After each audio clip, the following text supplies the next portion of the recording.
Oke, apa? Assalamualaikum warahmatullahi wabarakatuh. Bapak-bapak ingkang dirahmati oleh Allah, menika adalah makamnya Raden Ayu Talabronto.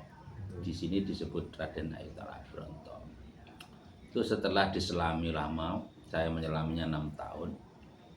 Itu beliau adalah sejatinya nama aslinya adalah Raden Ayu Retno Kencono, alias Ratu Kalinyamat dari Jepara.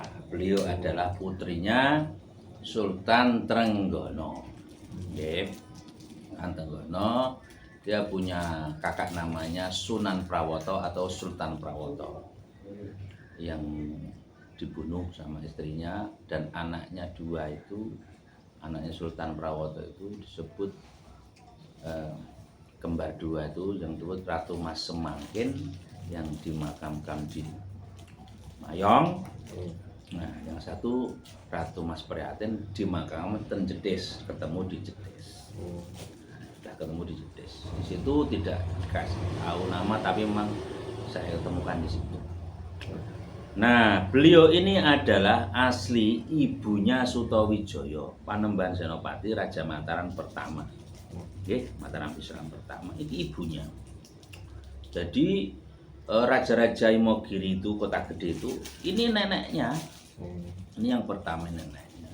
Nah, beliau menikah siri, dinikahkan oleh Sunan Kalijogo dan Ki Ageng Pemanahan, ya toh, di Donorojo dengan Joko Tingkir atau Hadiwijoyo. Gitu ya.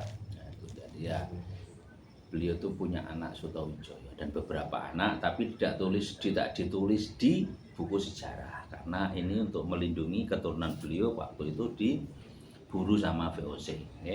VOC itu kan punya begundal, orang-orang sini begundal itu mungkin menghabiskan putra-putra raja-raja yang melawan VOC. Itu. Nah, beliau di sini itu waktu didirikannya Mataram berdiri, itu beliau berhenti jadi ratu tuh 1579. Itu dia berhenti tiba-tiba. Dia membawa harta kekayaannya ke sini tuh untuk mendirikan kerajaan Mataram Islam. Jadi supportnya kepada anaknya Sutowijoyo itu luar biasa, full. Itu kemudian dia setelah ini berdiri, kerajaan Mataram berdiri, beliau ditanya sama Sutowijoyo itu, ibu mau jadi ratu atau mau jadi orang suci? Nah, akhirnya Bu Ratu Kalinyamat itu memilih jadi orang suci. Orang suci. Sebelum dia sampai sini, dia tuh bertapa dulu di selatan Selarong, Bukit Selarong, ada namanya Bukit Kentolan. Di situ ada guanya, bertapanya beliau terakhir sebelum dia pindah ke sini. Itu di sana supaya anaknya itu menjadi raja besar lah di sana. Itu dia tirakat di sana. Terus dia pindah ke sini. Nah, dia mencapai tingkat ma'rifat. Kalau dalam ilmu tasawuf itu ma'rifat, ilmu kasampurnaan. Karena dulunya beliau itu gurunya itu adalah Sunan Kalijaga dan Syekh Siti Jenar. Itu ya. Nah, makanya yang kalau zaman dahulu itu disebut orang bisa moksa. Moksa itu apa? Moksa itu dia kalau meninggal itu hilang dengan jasadnya. Hilang dengan jasadnya. Jadi kalau dikubur itu udah nggak ada jasadnya.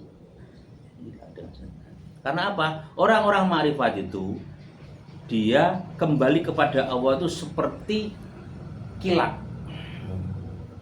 Tidak mengalami yang namanya siksa kubur, toh, nggak mengalami namanya perhitungan di maksar, itu nggak mengalami, karena dia kekasih Allah, diistimewakan sama Allah.